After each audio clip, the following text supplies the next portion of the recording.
12 Steps and 12 Traditions.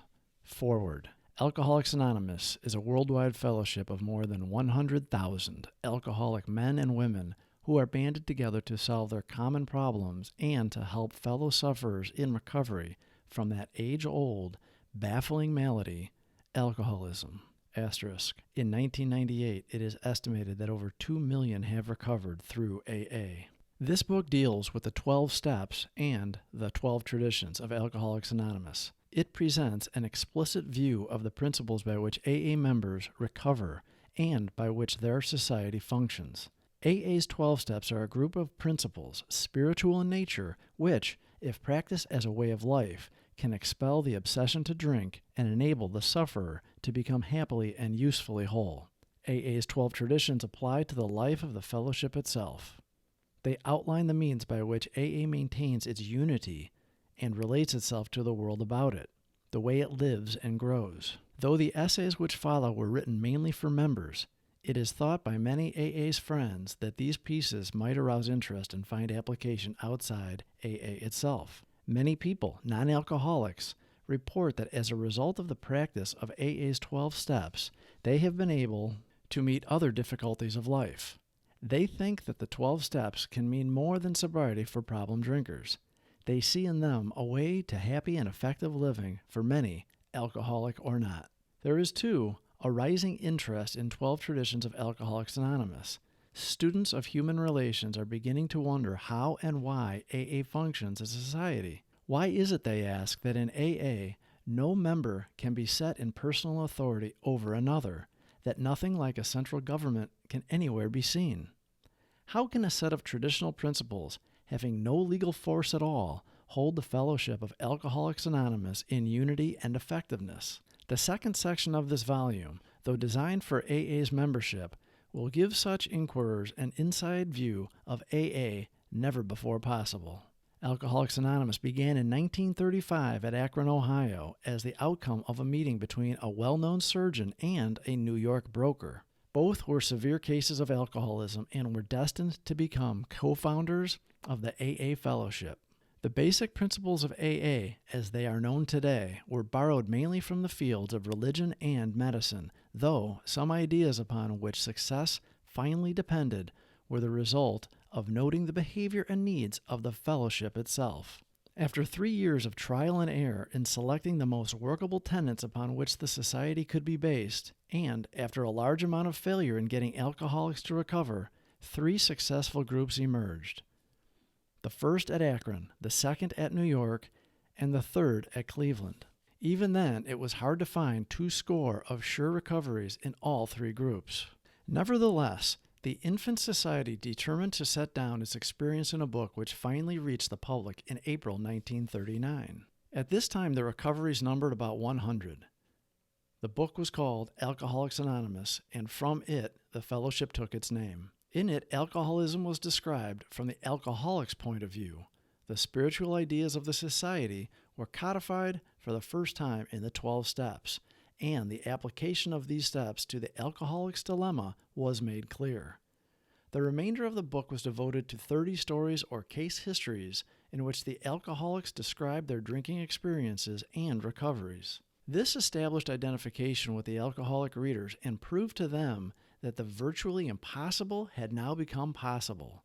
The book, Alcoholics Anonymous, became the basic text of the fellowship, and it still is. This present volume proposes to broaden and deepen the understanding of the 12 steps as first written in the earlier work. With the publication of the book, Alcoholics Anonymous, in 1939, the pioneering period ended, and a prodigious chain reaction set in as the recovered alcoholics carried their message to still others. In the next years, alcoholics flocked to AA by tens of thousands, largely as the result of excellent and continuous publicity freely given by magazines and newspapers throughout the world. Clergymen and doctors alike rallied to the new movement, giving it unstinted support and endorsement. This startling expansion brought with it very severe growing pains. Proof that the alcoholic could recover had been made, but it was by no means sure that such great numbers of yet erratic people could live and work together with harmony and good effect. Everywhere, there rose a threatening question of membership, money, personal relations, public relations, management of groups, clubs, and scores of other perplexities. It was out of this vast welter of explosive experience that AA's 12 traditions took form and were first published in 1946 and later confirmed at AA's first international convention, held at Cleveland in 1950. The tradition section of this volume portrays in some detail the experience which finally produced the 12 traditions and so gave AA its present form, substance, and unity. As AA now enters maturity, it has begun to reach into 40 foreign lands. In 1998, AA is established in 150 countries. In the view of its friends, this is but the beginning of its unique and valuable service. It is hoped that this volume will afford all who read it a close-up of the principles and forces which have made Alcoholics Anonymous what it is. AA's General Service Office may be reached by writing Alcoholics Anonymous, P.O. Box 459, Grand Central Station, New York, New York, 10163, USA. Step 1. We admitted we were powerless over alcohol, that our lives had become unmanageable. Who cares to admit complete defeat? Practically no one, of course. Every natural instinct cries out against the idea of personal powerlessness. It is truly awful to admit that, glass in hand, we have warped our minds into such an obsession for destructive drinking that only an act of providence can remove it from us. No other kind of bankruptcy is like this one. Alcohol, now become the rapacious creditor, bleeds us of all self-sufficiency and all will to resist its demands. Once this stark fact is accepted, our bankruptcy as going human concerns is complete. But upon entering AA, we soon take quite another view of this absolute humiliation. We perceive that only through utter defeat are we able to take our first steps towards liberation and strength. Our admissions of personal powerlessness finally turn out to be the firm bedrock upon which happy and purposeful lives may be built. We know that little good can come to any alcoholic who joins AA unless he has first accepted his devastating weakness and all its consequences. Until he so humbles himself, his sobriety, if any, will be precarious. Of real happiness he will find none at all. Proved beyond doubt by an immense experience, this is one of the facts of AA life. The principle that we shall find no enduring strength until we first admit complete defeat is the main taproot from which our whole society has sprung and flowered. When first challenged to admit defeat, most of us revolted. We had approached AA expecting to be taught self-confidence. Then we had been told that so far as alcohol is concerned, self-confidence was no good whatever. In fact, it was a total liability. Our sponsors declared that we were the victims of a mental obsession so subtly powerful that no amount of human willpower could break it. There was, they said, no such thing as the personal conquest of this compulsion by the unaided will. Relentlessly deepening our dilemma, our sponsors pointed out our increasing sensitivity to alcohol, an allergy, they called it. The tyrant alcohol wielded a double-edged sword over us. First, we were smitten by an insane urge that condemned us to go on drinking, and then by an allergy of the body that ensured we would ultimately destroy ourselves in the process. Few indeed were those who, so assailed, had ever won through in single-handed combat. It was a statistical fact that alcoholics almost never recovered on their own resources. And this had been true, apparently, ever since man had first crushed grapes. In AA's pioneering time, none but the most desperate cases could swallow and digest this unpalatable truth. Even these last gaspers often had difficulty in realizing how hopeless they actually were. But a few did, and when these laid hold of AA principles with all the fervor with which the drowning sees life preservers, they almost invariably got well. That is why the first edition of the book, Alcoholics Anonymous, published when our membership was small, dealt with low-bottom cases only. Many less desperate alcoholics tried AA but did not succeed because they could not make the admission of hopelessness. It is a tremendous satisfaction to record that in the following years this changed.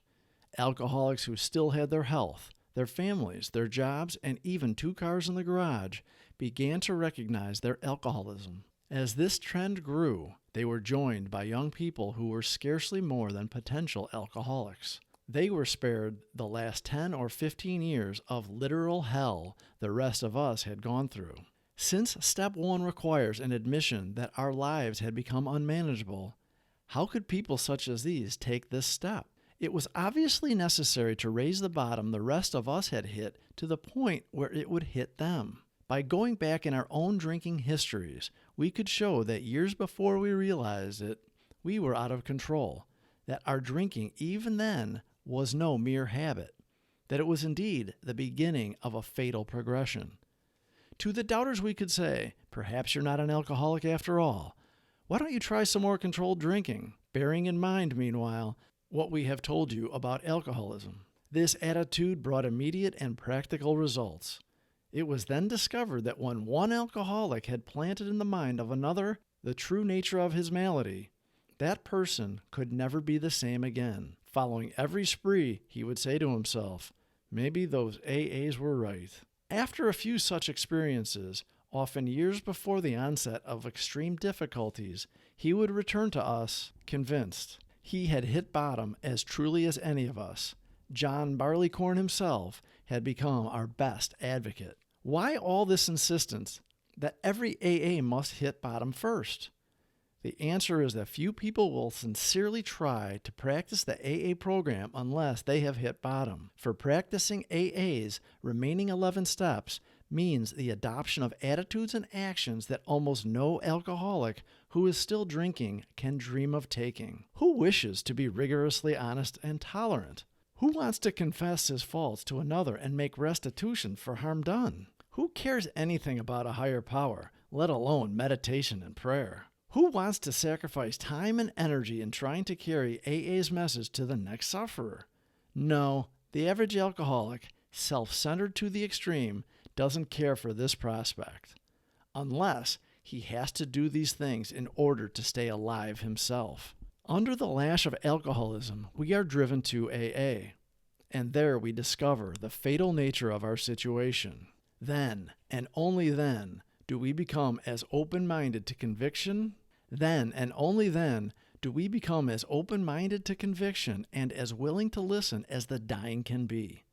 We stand ready to do anything which will lift the merciless obsession from us. Please subscribe for more videos. Thank you for watching.